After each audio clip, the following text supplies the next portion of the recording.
Hello everyone, আপনারা শুনছেন রইল প্রেমের নিমন্ত্রণ। লেখিকা ইউসুরা রিমু, পর্ব নাম্বার 30। এই গল্পের পরবর্তী পর্ব সবার আগে পাওয়ার জন্য চ্যানেলটি সাবস্ক্রাইব করে পাশে থাকা বেল আইকনটি অন করে দেবেন। কাপা অথচ স্পষ্ট কণ্ঠের পুরো করিডোরের নীরবতা ভেঙে দিল। সবাই একসঙ্গে তাকালো বেলার দিকে। বেলা ধীরে ধীরে সামনে এগিয়ে এলো, তার চোখ দুটো এখনো কান্নায় ভেজা, মুখটা ফ্যাকাশে, ঠোঁট কাঁপছে, তবুও নিজেকে শক্ত রাখার চেষ্টা করছে। সে মাথা নাড়তে নাড়তে বলল, আমি এই বিয়েতে রাজি নই।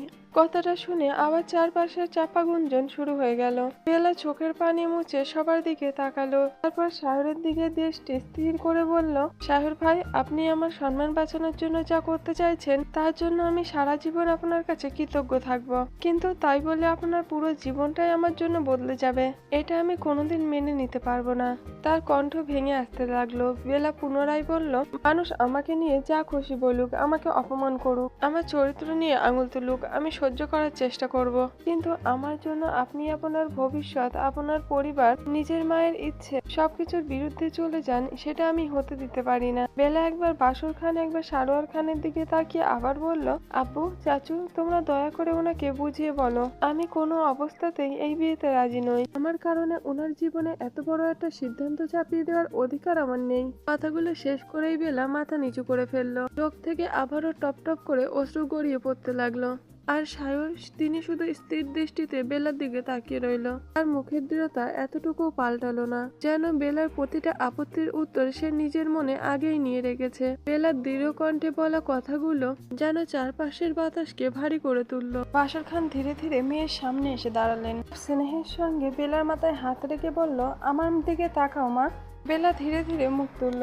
কান্না ভেজা চোখ দুটো বাবার দিকে স্থির হতেই বাসর খানের বুকটা ধক করে উঠল। তিনি কাপা গলায় বললেন, বেলা, আমি তোমাকে কখনো কোনো সিদ্ধান্ত নিতে জোর করিনি, আজও করব না। শেষ সিদ্ধান্ত তোমারই হবে, কিন্তু তার আগে একজন বাবা হিসেবে আমার দুটো কথা শুনবি?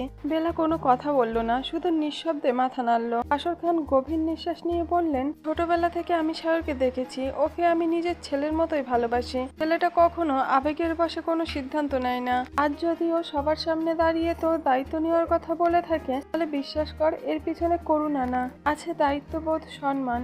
তিনি একটু থামলেন, চোখের কোণটা ভিজে উঠছে তারও। মা, আমি জানি তুই কি ভাবছিস। তুই ভাবছিস তোর জন্য সায়রের জীবন নষ্ট হয়ে যাবে, কিন্তু একটা কথা মনে রাখিস, কোনো মানুষ যদি নিজের ইচ্ছায় কোনো দায়িত্ব গ্রহণ করে, তাহলে সেটা থেকে তাকে জোর করে ফিরিয়ে দেওয়া ঠিক নয়।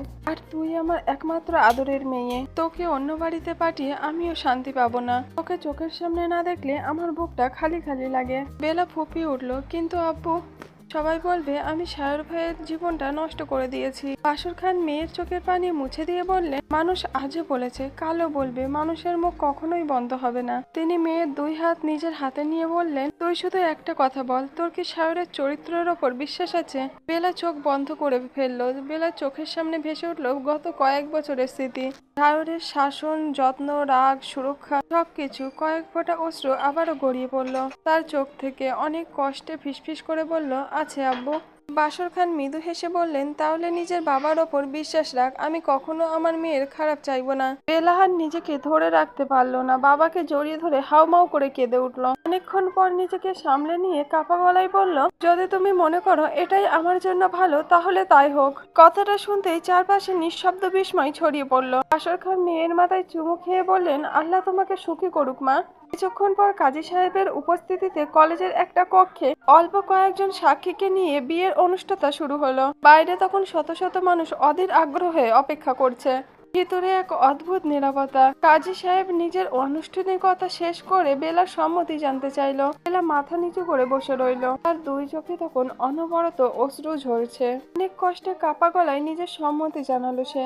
কণ্ঠে কোনো আনন্দ নেই, শুধু বুক ভরা দীর্ঘশ্বাস। আর তা নিয়ে যেন পাথরের মূর্তির মতো এক জায়গায় দাঁড়িয়ে রইল। কয়েক মুহূর্ত আগেও যেই মেয়েটা নিজের জয়ের হাসি দেখার অপেক্ষা করছিল, সেই মেয়েটাই এখন নিজের চোখের সামনে নিজের পরাজয় দেখতে বাধ্য হলো। তার কানে বারবার ভেসে আসছে কাজের উচ্চারিত সেই কয়েকটি শব্দ, আর সেই সঙ্গে বেলা ও সায়রের বিয়ে সম্পূর্ণ হওয়ার ঘোষণা। প্রতিটি শব্দ যেন হাতুড়ির আঘাতের মতন এসে আছড়ে পড়ছে তার মুখে। অন্যদিকে সায়র পুরো সময়টাই নিশ্চুপ, তার মুখে কোনো হাসি নেই, শুধু গভীর স্থির এক দৃষ্টি। বারবার তার চোখ চলে যাচ্ছে বেলার দিকে। বিয়ের সব আনুষ্ঠানিকতা শেষ হতেই বেলা আবার ভেঙে পড়ল। ইরা তাকে জড়িয়ে ধরে কাঁদছে। সায়র খান দীর্ঘশ্বাস ফেলে আকাশের দিকে তাকালেন, আর সায়র সে শুধু একবার ধীরে ধীরে বেলার দিকে তাকিয়ে মনে মনে বলল, আমি জানি আজ তুই আমাকে ঘৃণাও করতে পারিস, হয়তো মনে মনে রাগ পুষে রাখবি, তাও বুঝতে পারছি, কিন্তু কিছু করার নেই আমার। আজ এই অবস্থায় তোর সম্মান রক্ষার্থে এই সিদ্ধান্ত নিতে হয়েছে আমার। সন্ধ্যা নেমে এসেছে, কলেজ থেকে ধীরে ধীরে সবাই বেরিয়ে যাচ্ছে। সায়র আর বেলা একই গাড়ির পিছনের সিটে পাশাপাশি বসে আছে, কিন্তু দুইজনের মাঝখানে যেন অদৃশ্য এক দূরত্ব। বেলা মাথা নিচু করে বসে আছে, চোখ দুটো এখনো লাল, মাঝে মাঝে নীরবেই চোখের পানি মুছে যাচ্ছে। গাড়িতে একটাও কথা নেই।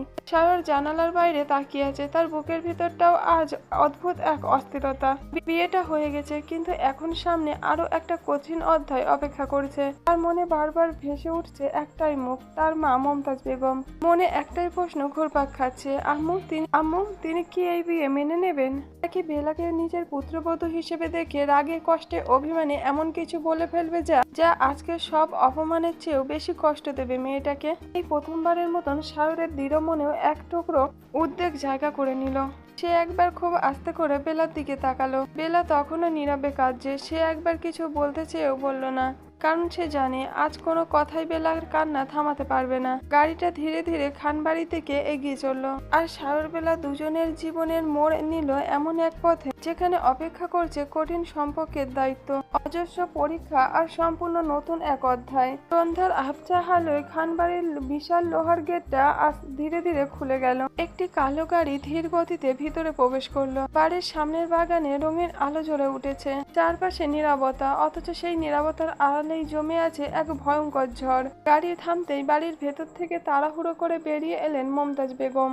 কলেজ থেকে সারোয়ার খান শুধু এতটুকুই বলেছিলেন, একটা বড় ঘটনা ঘটে গেছে, আমরা বাড়ি ফিরেই বলছি। এরপর আর কোনো কথা বলেননি। সেই থেকে অস্থির হয়ে অপেক্ষা করছেন তিনি, বারবার ঘড়ির দিকে তাকাচ্ছেন, কিন্তু বুকের ভিতরের অজানা আশঙ্কাটা কিছুতেই দূর হয়নি। গাড়ির দরজা খুলে প্রথমে নামলেন সারোয়ার খান, এরপর নামলেন বাসর খান, তারপর সায়র, তারপরে খুব ধীরে নামলো বেলা। মাথা নিচু, চোখ দুটো কান্নায় ফুলে আছে, মুখটা এতটাই বিবর্ণ যে কয়েক ঘন্টার মধ্যে যেন জীবনের সমস্ত রং হারিয়ে ফেলেছে। মমতাজ বেগম প্রথমে অবাক হয়ে বেলার দিকে তাকিয়ে রইলেন, তারপর সবার গম্ভীর মুখ দেখে তার বুকের ভিতরটা ধক করে উঠল। তিনি দ্রুত এসে বললেন, কি হয়েছে, সবাই এমন চুপচাপ কেন? সায়র, কলেজে কি হয়েছে? কেউ কোনো উত্তর দিল না। এই নীরবতায় যেন তার অস্থিরতা আরো বাড়িয়ে দিল। তিনি এবার সারোয়ার খানের দিকে তাকিয়ে বলল, আপনি কিছু বলছেন না কেন? আমাকে এইভাবে ভয় পাইয়ে দিচ্ছেন কেন? সারোয়ার খান দীর্ঘশ্বাস ফেললো। কিছু বলার আগে সায়র ধীরে ধীরে এগিয়ে এলো, আর গলায় কোনো দ্বিধা নেই। সে বলল, আম্মু, আজ একটা পরিস্থিতির কারণে আমাকে একটা সিদ্ধান্ত নিতে হয়েছে। মমতাজ বেগম কপাল কুঁচকে বললেন, কি সিদ্ধান্ত? আর এক মুহূর্ত চোখ নামিয়ে আবার মায়ের দিকে তাকিয়ে বলল, আজ আমার আর বেলার বিয়ে হয়েছে। এক মুহূর্তে যেন পুরো পৃথিবী থেমে গেল মমতাজ বেগমের। স্থির হয়ে দাঁড়িয়ে রইল সে। তিনি ঠিক শুনতে পারেননি। অবিশ্বাস ভরা চোখ এবার ছেলের দিকে। একবার বেলার দিকে তাকালেন, তারপর ধীরে ধীরে বলল, কি বললেন? সায়র শান্ত স্বরে আবারও বলল, আমাদের বিয়ে হয়েছে আম্মু। কথাটা শেষ হতেই মমতাজ বেগমের মুখের সমস্ত রং বদলে গেল। সে চিৎকার করে বলল, অসম্ভব, আমার ছেলের বিয়ে হয়ে গেল আর আমি কিছুই জানলাম না। তিনি হঠাৎ সায়রের সামনে এসে দাঁড়ালেন। তুই মাকে একবারও জানানোর প্রয়োজন বোধ করলি না? পরিস্থিতি এমন ছিল যে। চুপ, একদম চুপ। তার কঠোর কণ্ঠে চারপাশ কেঁপে উঠল। পরিস্থিতি এমন কি ছিল যে নিজের মায়ের কথা একবারও মনে পড়ল না? সায়র মাথা নিচু করে দাঁড়িয়ে রইল। এরপর বলল, আম্মু, যদি আজ আমি এই সিদ্ধান্ত না নিতাম তাহলে একটা নির্দোষ মেয়ের পুরো জীবন শেষ হয়ে যেত। তাই বলে বিয়ে? মমতাজ বেগমের চোখ ভিজে উঠল। তুই কি একবারও ভাবলি না আমি কত স্বপ্ন দেখেছিলাম তোর বিয়ে নিয়ে? কত আশা ছিল আমার। বাড়ির সবাই নিঃশব্দে দাঁড়িয়ে আছে। বেলা এতক্ষণ এক কোণে মাথা নিচু করে দাঁড়িয়েছিল। মমতাজ বেগমের প্রতিটি কথা তার বুকে তীরের মতো বিঁধছে। হঠাৎ সে এগিয়ে এলো, কাপা গলায় বলল, চাচি, শব্দ সামার, আপনি সায়র ভাইকে কিছু বলবেন না? মমতাজ বেগম ধীরে ধীরে তার দিকে তাকালেন। তার চোখে জমে আছে রাগের সঙ্গে অসীম কষ্ট। তুই চুপ কর। মমতাজ বেগমের চোখে মুখে জমে থাকা ক্ষোভ, অভিমান, অপমানবোধ যেন প্রতি মুহূর্তে আরো তীব্র হয়ে উঠছে। বুকের ভিতরে বাঁধা বছরের পর বছর নানান স্বপ্নগুলো যেন এক মুহূর্তে ভেঙে চুরমার হয়ে গেল। সেই ভাঙনের যন্ত্রণা তাকে এতটাই উত্তেজিত করে দিয়েছিল যে তিনি কোনো যুক্তি, কোনো ব্যাখ্যা কিংবা কারোর অনুরোধ শোনার মানসিক অবস্থায় ছিলেন না। তিনি ধীরে ধীরে বেলার একেবারে সামনে এসে দাঁড়ালেন। চোখ দুটোর আগে লাল হয়ে আছে, ঠোঁট কাঁপছে। সেই কাঁপা ঠোঁট থেকেই একের পর এক কঠিন কথাগুলো বের হয়ে আসতে লাগলো। সে বলল, তুই ছোটবেলা থেকেই আমার চোখের সামনে বড় হয়েছিস, নিজের মেয়ের মতোই মানুষ করেছি। কখনো কি একবারও ভেবেছিলাম একদিন তুই আমার বুকের ওপর সবচেয়ে বড় আঘাতটা করবি? বেলা মাথা নিচু করে নিঃশব্দে কাঁদছে, তার চোখের পানি টুপটাপ করে পড়ছে, কিন্তু সে কোনো প্রতিবাদ করলো না। মমতাজ বেগমও থামলো না, আরো বলল, আর তোর মা? তোরা মা মেয়ে দুইজনেই খুব ভালো অভিনয় করতে জানো, কত আপন আপন ব্যবহার, কত ভালোবাসার কথা। আজ বুঝলাম ওই সবকিছুর পিছনে কত বড় হিসাব লুকিয়েছিল। আমার সবকিছু, আমার ছেলে, ওই দিকেই তোদের নজর ছিল।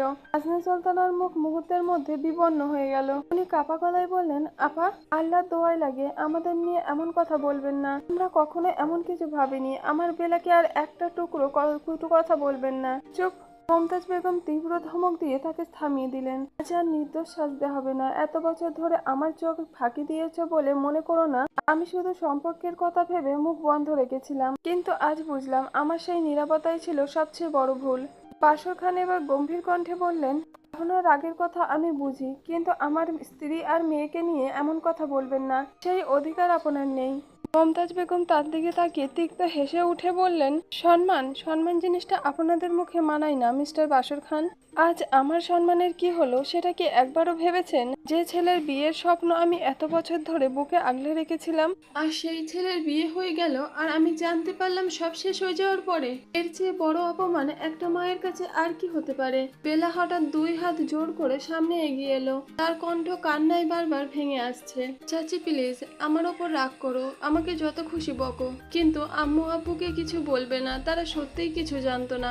এই বিয়ে আমি নিজেও চাইনি, আমি অনেকবার না বলেছি। থামো। মমতাজ বেগমের বজ্র কণ্ঠ আবারও চারপাশ কাঁপিয়ে দিল। তুই এখন নাটক করছিস? এতক্ষণ কোথায় ছিল তোর এই আপত্তি? এখন আমার সামনে দাঁড়িয়ে নির্দোষ সাজার চেষ্টা করিস না। আজ থেকে আমার সামনে কান্না দেখিয়ে লাভ হবে না। বেলার বুকের ভিতরটা মোচড় দিয়ে উঠলো। সে আর কোনো কথা বলতে পারলো না। আর এবার সামনে এসে মায়ের সামনে দাঁড়ালো। আম্মু, যথেষ্ট হয়েছে। বেলা বা চাচির কোনো দোষ নেই, তুমি যা বলার আমাকে বলো। মমতাজ বেগম ছেলের দিকে তাকিয়ে কষ্টে হেসে উঠলেন। আজও ওদের পক্ষই নিলি, খুব ভালো। আজ বুঝে গেলাম আমার ছেলে আর আগের মতো নেই। আজ তার কাছে এই মায়ের চেয়ে অন্যদের কথাই বড় হয়ে গেছে। কথাগুলো বলতে বলতেই তার নিঃশ্বাস প্রশ্বাস অস্বাভাবিক হয়ে উঠতে লাগলো। বুকের ভিতরটা যেন প্রচন্ড ভাবে ওঠানামা করছে। তিনি এক হাত দিয়ে নিজের বুকটা চেপে ধরলেন। সারোয়ার খান উদ্বিগ্ন হয়ে দ্রুত পাশে এসে দাঁড়িয়ে বললেন, মমতাজ, আর একটা কথাও বলবে না। তুমি খুব উত্তেজিত হয়ে গেছো। কিন্তু তিনি যেন কিছুই শুনতে পারছেন না। তার চোখের সামনে ধীরে ধীরে সবকিছু ঝাপসা হয়ে আসছে। তিনি কাঁপতে কাঁপতে বললেন, না, আমি এই মেয়েকে, আমি কথাটুকু শেষ করতে পারলেন না। হঠাৎ তার পুরো শরীরটা প্রবলভাবে দুলে উঠল, চোখ দুটো উল্টে যেতে লাগলো। পরের মুহূর্তে তিনি সমস্ত শক্তি হারিয়ে নিস্তেজ হয়ে মেঝের দিকে লুটিয়ে পড়লেন। আম্মু!